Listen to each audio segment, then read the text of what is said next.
포이맨 칼럼. 뛰어난 부활. 오늘은 이제 빌립보서 3장인데요. 3장이 이제 1절부터 21절까지잖아요. 오늘은 앞부분 1절부터 11절까지만 다루고 다음에 12절부터는 이제 다음 주에 또 다루겠습니다. 빌립보서는 이제 그리스도를 체험하는 것을 많이 다루는데 1장에서 보면 그리스도를 삶으로써 그리스도를 확대하는 게 나오고요. 2장은 그리스도를 본으로 취하고 그리스도를 밝히는 게 나오고요. 3장에는 그리스도를 추구함으로 그분을 얻는 게 나오고요. 4장은 그리스도를 만족의 비결로 삼는 게 나옵니다.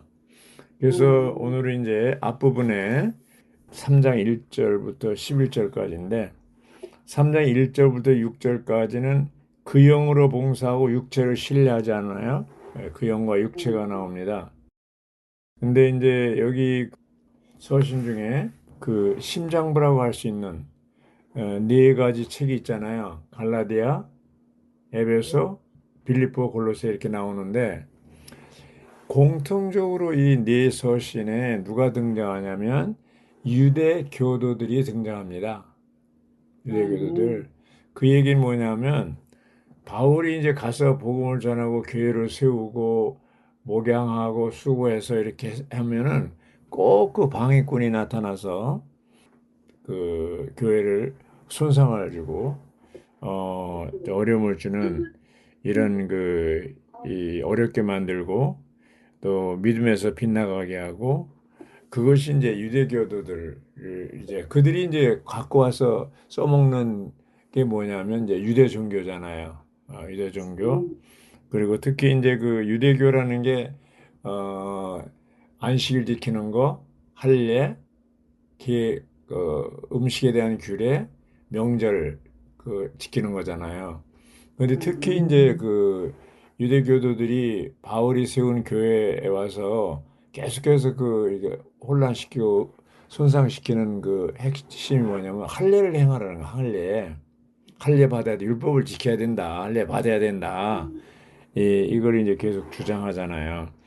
예, 그런 것들을 이제 얘기하는데 여기 이제 그 바울이 빌립보서를 쓰게 된 게 빌립보 성도들이 에바브로디들을 통해서 얼마의 헌금을 했어요. 이제 지금 바울이 어디에 있어요? 로마 로마 감옥에 감옥. 있잖아요. 로마 감옥에 있으니까 여러 가지 이제 그 부족함이 많겠죠. 근데 유대교도들이 바울을 위해서 헌금하고 또 에바브로디들을 보내서 격려하고 또 이제 거기 이 디모데 있잖아요. 근데 이렇게 하고 그런 걸 볼 때 거기에 이제 감동을 받은 거예요.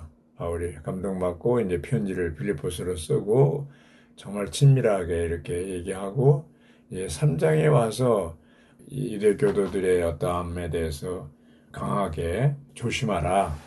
조심하라는 경계하라 이런 거잖아요. 그걸 얘기했어요. 1절에 보니까 마지막으로 나 형제님들 주님 안에서 기뻐하십시오. 여러분에게 같은 말을 써 보내는 것이 나에게는 귀찮은 일이 아니며 여러분에도 안전한 것이 여기 안전하다는 게 주님 안에서 기뻐하는 것이 바로 안전하다는 거예요. 안전하고 보호받는다는 거죠. 우리가 항상 기뻐하십시오. 끊임없이 기도하십시오. 또 범사에 뭐야? 모든 감사하십시오. 일에 감사, 범사, 모든 일에 감사하십시오 그러잖아요. 거기에 이제 기뻐하십시오가 있는데 그 기뻐하는 것이 바울이 뭐라 그랬어요? 보호라고 그랬어요. 보호. 안전. 음, 안전한 안전장치. 것입니다. 이렇게 돼 있어요. 자, 우리가 이제 기뻐할 때 언제 기뻐합니까? 주님 안에 있을 때. 그렇잖아요. 그 영 안에 있을 때. 여기 음, 그 영으로 봉사하고 나오잖아요. 그 영으로 봉사하고. 그 영 안에 있을 때 이제 기뻐할 수가 있어요. 기뻐하는 그 상태가 우리가 안전한 상태고 보호받는 상태라고 이렇게 바울은 이제 보는 것이죠. 그것이 이제 기쁨이 하나의 보이고 보장이다 이라는 것을 우리가 알 필요가 있고요. 그러니까 정말 우리가 생활 가운데서 보면은 기쁜 일이 많아요. 기뻐하기 어려운 일이 많아요. 기뻐하지 않는 일이 많습니다. 네, 그렇죠. 그런데도 바울은 뭐라 그랬어요? 기뻐하라 그랬어요. 그렇죠. 예, 그래서 나중에 4장 4절인가 가서는 다시 말하노니 주 안에서 기뻐하십시오 그러거든요. 예, 우리가 이제 제한받고 또 이렇게 뭔가 환경이 어렵고 자녀들이 속썩이고 또 이제 사업이 안 풀리고 또 육신의 약함이 자꾸 약함이 있고 막 이런 상황에 빠지면 뭐예요? 자꾸 그거에 대해서 신경을 안 쓸 수가 없잖아요. 그리고 신경 쓰다 보니까 뭐가 사라져요? 기쁨이 사라지는 거예요. 그러니까 우리 영적 상태가 계속 유지되는 것은 영적 상태가 내가 좋게 유지되는 것 특징이 기쁨이에요. 워치만 형제는 20년 동안 감옥 생활을 했는데 나중에 뭐라 그랬어요? 나는 기쁨을 유지하고 있다고 그랬잖아요. 예. 그러니까 바울도 지금 로마 감옥에 있잖아요. 그러면 빌립보 성도들은 감옥 밖에 있고 바울은 로마 감옥에 있는데 로마 감옥에 있으면서 자기는 감옥에 갇혔다고 하지 않고 어디에 갇혀 있다고 그랬어요? 그리스도 안에 갇혔다고 그랬어요. 그리스도 안에. 예. 그리스도 안에. 그러니까 그리스도 안에 갇혀 있기 때문에 바울은 어때요? 기쁨이 있어요, 없어요? 기쁨이 있는 거예요. 근데 그리스도 밖에 있으면 빌립보 감옥에는 안 갇혀 있어도 빌립보 성도들이 그리스도 안에 있지 않기 때문에 기쁨을 잃을 수가 있다는 거죠. 그러면서 이제 1절에서 주님 안에서 제발 기뻐하십시오 이런 얘기를 하면서 2절에는 이제 그들을 그렇게 기뻐하지 않게 만든 요인이 나와요. 누가 2절을 읽어 주실래요? 개들을 조심하고 악한 일꾼들을 조심하고 살이나 배은에는 이들을 조심하십시오. 아멘. 예. 여기 이제 개들이 누구예요? 유대교도들이잖아요. 예. 어떻게 보면 이제 심하게 얘기한 것 같지만 사실은 침례자 요한이나 예수님도 바리새인들에 대해서 뭐야 독사의 자식들이라고 그랬어요. 독사의 자식이 뭐야 뱀의 사탄의 후손이라는 거 아닙니까? 뱀의 후손. 아주 심한 말이죠. 근데 바울은 뭐 유대교도들을 향해서 개들이라고 그랬어요. 개들. 예. 그리고 이제 악한 일꾼들이라고 그랬고요. 또 살이나 베어내는 이들. 여기 이제 다른 성경에는 손할례당이라고 그랬는데 할례를 얘기하는 거죠. 그걸 아주 좀 비아냥거리고 표현한 게 이제 살이나 베어내는 이들을 조심하라고 그랬어요. 그래서 이 유대교도들을 한마디로 얘기해서 유대교도들을 조심하라는 거죠. 경계하라는 얘기입니다. 왜냐하면 그들에 의해서 빌립보 교회 성도들이 어려움을 당했으니까요. 이제 그러면서 그들은 유대교도들은 육체를 사용하지만 하나님의 영으로 여러분들은 봉사하고 또 악한 일꾼들은 이제 자기 육체를 자랑하지만 그리스도 예수님을 자랑하며 또 육체를 신뢰하지 않는 우리가 참된 할례를 받은 사람들입니다. 이렇게 살인이나 베어는 이들이자라고 그랬잖아요. 그러니까 할례 받는 거 손할례당이 아니고 우리는 참된 할례 받은 사람들이라고 이제 얘기하면서 할례 얘기가 또 나오잖아요, 여기요. 그러니까 이것이 결국 빌립보 성도들에게 어떤 빗나가게 하는 핵심 어떤 항목이라는 거죠. 그리고 나서 이제 육체 얘기 나오면서 4절에 뭐라 하냐면 사실 나에게도 육체를 신뢰할 만한 것이 있다고 그랬어요. 다른 어떤 사람이 육체를 신뢰할 만한 것이 있다고 생각한다면 나는 더욱 그렇다고 그랬어요. 네, 그러면서 이제 과거에 자기가 예수님을 만나기 전에 그런 상황을 쫙 얘기하는 거예요. 나는 8일 만에 할례를 받았고 여기 할례 받았어요. 이스라엘 족속이고 베냐민 지파이며 히브리인 중에 히브리인이고 율법으로 말하자면 바리새인이며 열정으로 말하면 교회를 박해하고 율법의 의로 말하면 나무랄 데 없다고 그랬어요. 예. 율법을 지키는데 나무랄 데 없이 아주 철저하게 지켰다는 거예요. 이건 뭐예요? 과거에 자기가 율법 안에 있을 때에 그런 그 상태에 나도 잘할 거 얘기한다면 이런 사람이다 나도. 그러면서 얘기를 하면서 이걸 여기서 볼 때 베냐민 집회라고 그랬잖아요, 바울이. 그때 당시엔 2000년 전 얘기잖아요. BC 606년 혹은 608년에 바벨론에 망했잖아요, 이스라엘이. 그때부터 1948년까지 정치적인 독립이 없었잖아요. 계속 강대국에 의해서 지배받아 왔잖아요. 예수님 당시도 바울 당시도 똑같이 로마 제국의 지배를 받고 있는 상황인데 베냐민 지파라고 한 거 보면은 그런 여전히 그 베냐민 지파로서의 족보를 바울은 이제 가지고 있는 거예요. 굉장한 거죠.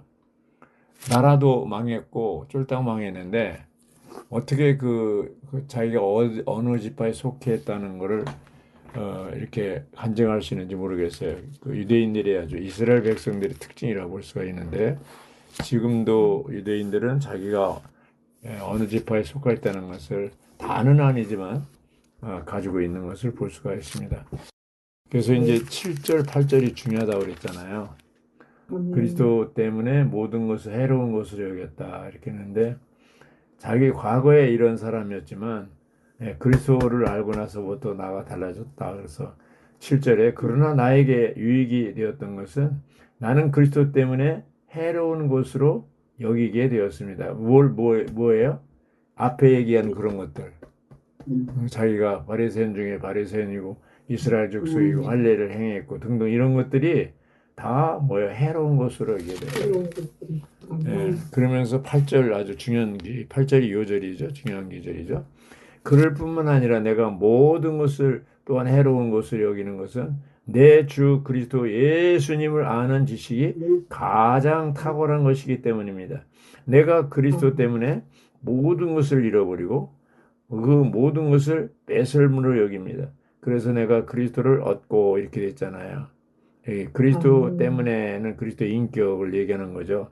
근데 여기 중요한 것이 그리스도 예수님을 아는 지식이 가장 탁월한 것이기 때문에 이렇게 지식이라고 그랬어요. 자, 그 율법도 지식이 있잖아요. 율법에 대한 그 조목들이 있잖아요. 근데 바울은 그리스도를 아는 거라고 하지 않고 그리스도를 아는 지식이라고 그랬어요. 이게 중요한 거예요. 자매님들 그리스도를 알아요, 몰라요? 우리가 알고 있는 그리스도에 대한 지식은 어때요? 극히 제한적이잖아요. 극히 제한적입니다. 그래서 이제 그리스도를 안다 그럴 때 인격도 얘기하지만 그리스도가 어떤 분인 것을 이제 그 지식이 아주 그 탁월한 지식을 얘기하는 거죠. 그 찬송 아까 불렀잖아요. 380. 나는 우주의 보아 얻었네 그래가지고 그리스도가 어떤 찬송이 있는데 의사 남편 그런 거 쭉 나오는 찬송이 있어요. 그 가사가 불렀던 찬송이 있었어요. 불렀던 찬송에 있었다. 있었어요? 그렇구나. 네. 거기 나오네. 그러니까 그렇게 그 찬송 저자도 찬송 가사를 만든 그 저자도 그리스도에 대한 지식이 많은 거죠. 탁월한 거죠. 그러니까 우리가 정말 이 체험하고 그리스도를 체험하고 할 때 단순히 그리스도의 인격만을 체험한 게 아니라 그리스도가 어떤 분인가 그리스도에 대한 지식이 탁월할 필요가 있어요. 바울은 그걸 알기 때문에 그렇게 그리스도를 알고 나니까 얻고 나니까 어떻게 됐어요? 과거에 자기가 귀하게 여겼던 가치 있게 여겼던 것이 뭐예요? 아무것도 아니다. 배실면 배설물로 여겼다 그랬어요. 배설물. 그렇죠? 그러면서 이제 정말 우리가 그리스도를 얻고 알고 체험하고 여기서 알고라는 말이 이제 두 가지 의미가 있어요. 헬라어는 하나는 기노스코 하나 오이다인데 기노스코는 지식적으로 하는 거고 오이다는 체험적으로 하는 거죠. 레마 실제로 체험한 그리스도 아는 거죠. 그래서 여기 아는 지식, 예수님을 아는 지식이라는 것은 이 두 가지를 다 가지고 있는 겁니다. 그래서 9절에 그리스도 예수 안에서 발견되려고 합니다.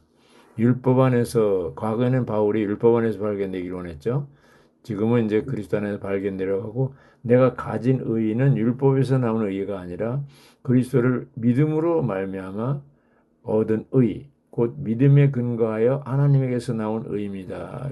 그리스도의 믿음입니다. 그리스도를 믿음. 그래서 갈라디아 2장 20절도 그리스도의 믿음이라는 말을 썼어요. 사실 우리에게는 믿음이 없어요. 우리 안에는. 근데 믿음이 뭐냐? 그리스도가 내 안에 들어오면 모든 것을 포함한 그리스도는 거기에 뭐가 포함돼서 지식, 지혜, 의, 사랑, 거룩, 빛, 또 이런 믿음, 은혜 이런 거 다 포함되어 있어요. 그래서 만유를 포함한 그리스도라는 말을 쓰잖아요. 그리스도를 얻으면 우리가 모든 것을 다 얻은 거예요. 그렇죠. 그래서 그리스도의 믿음이라는 얘기는 내게 믿음이 있는 게 아니라 그리스도가 내 안에 있기 때문에 그리스도의 믿음이 이렇게 나오는 거예요. 그리스도의 믿음. 그리스도의 믿음으로 말미암아. 그래서 이 믿음에 근거하여 하나님에게서 나온 의다. 이렇게 얘기한 겁니다. 이건 뭐 우리가 좀 알고 있는 거죠. 10절에 보면 나는 그리스도와 그분의 부활 능력과 그분의 고난의 고통을 알고 교통이네요. 교통을 알고 그분의 죽음과 같은 형상을 그분의 죽음과 같은 형상을 이룬다. 죽음의 틀을 얘기하는 거죠. 그렇죠. 그래서 이제 같은 형상을 이룬다는 게 동일시하는 거, 그리스도의 죽음과 동일시하는 걸 얘기하는 거예요. 어떻게 하든지 해서든지 죽은 사람들 가운데서 뛰어난 부활에 이르고자 합니다. 예. 이게 이제 중요한 게 아까는 탁월한 그리스도 예수님을 아는 지식이 탁월한 것이기 때문에 배설물 여기에 나온다면 여기는 또 뛰어난 부활에 이르고자 한다고 해서 목적이죠. 목적. 이르고자 한다는 것은 뛰어난 부활. 예. 오늘 뛰어난 부활에 대해서 좀 분명하게 우리가 알 필요가 있습니다. 어쨌든 10절에서 나는 그리스도와 그분의 부활 능력과 이제 그분의 고난의 고통을 알고 알고가 여기 나오네요. 아까도 아는 지식이라고 그랬잖아요. 알고 이게 뭐예요? 아까 얘기한 대로 알다라는 말이 기노스코이다인데 여기서 양쪽을 다 얘기합니다. 그래서 그분의 죽음과 같은 형상을 이룬다는데 이 구절이 10절이 참 중요한 게 뭐냐면 죽음의 틀 안에 여기 있을 때 그리스도와 같은 형상이 이루어지는 거예요. 붕어빵 보면 알잖아요. 붕어빵. 그 틀이 있잖아요. 붕어빵을 만드는 틀. 거기 집어넣기만 하면 그 붕어빵 모양이 그대로 나오잖아요. 죽음의 틀 안에 우리가 들어가서 그 같은 형상을 이루게 그리스도와 같은 형상을 이룰 수 있는 그런 이제 사람이 되는 거죠.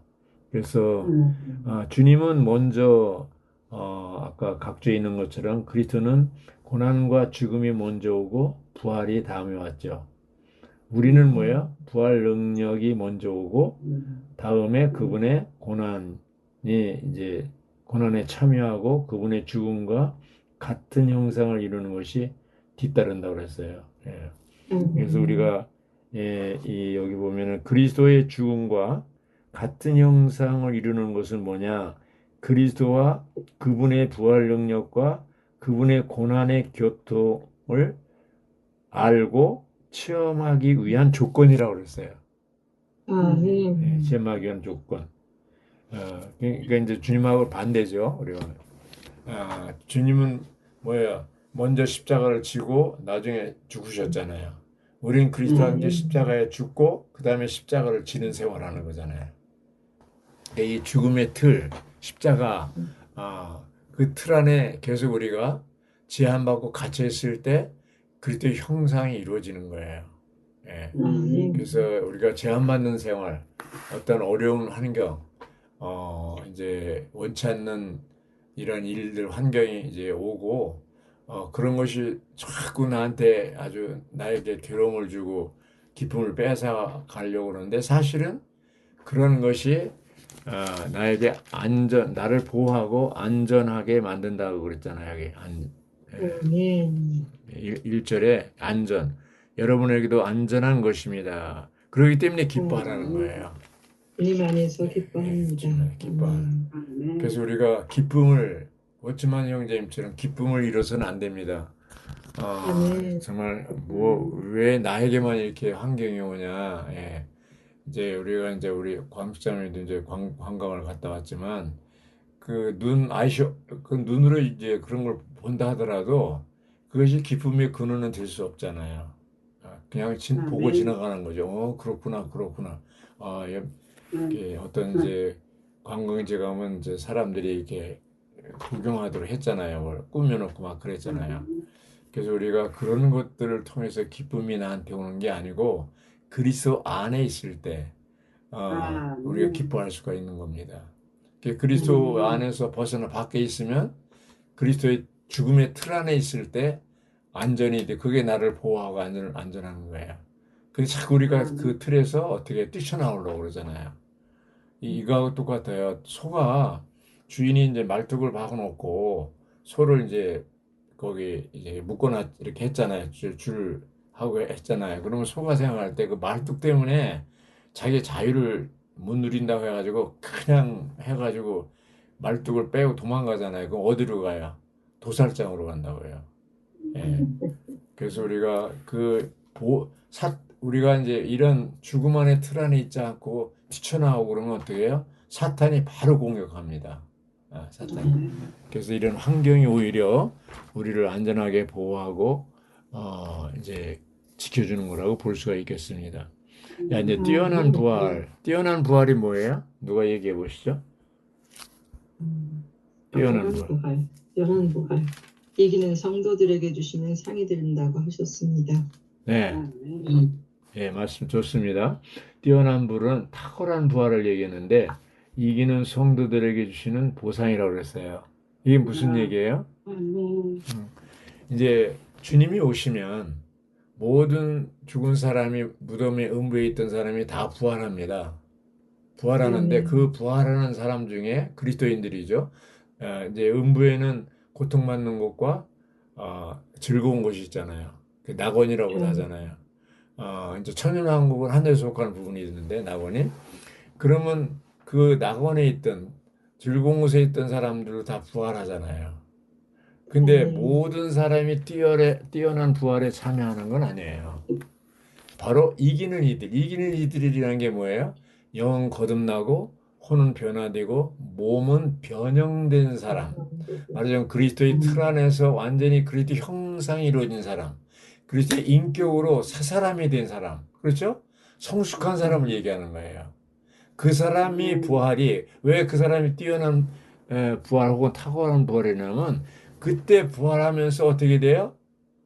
천년왕국을 보상으로 받을 수 있는 그리스도 심판대를 거치면서 천년왕국을 보상으로 받을 수 있기 때문에 뛰어난 부활이라는 말이에요. 그러니까 현재 교회 생활 가운데서 죽음의 틀에서 그리스도 형상이 이루어지도록 이런 이기는 삶을 살아야 주님이 다시 오실 때 부활할 때 뛰어난 부활에 참여할 수 있는 거죠.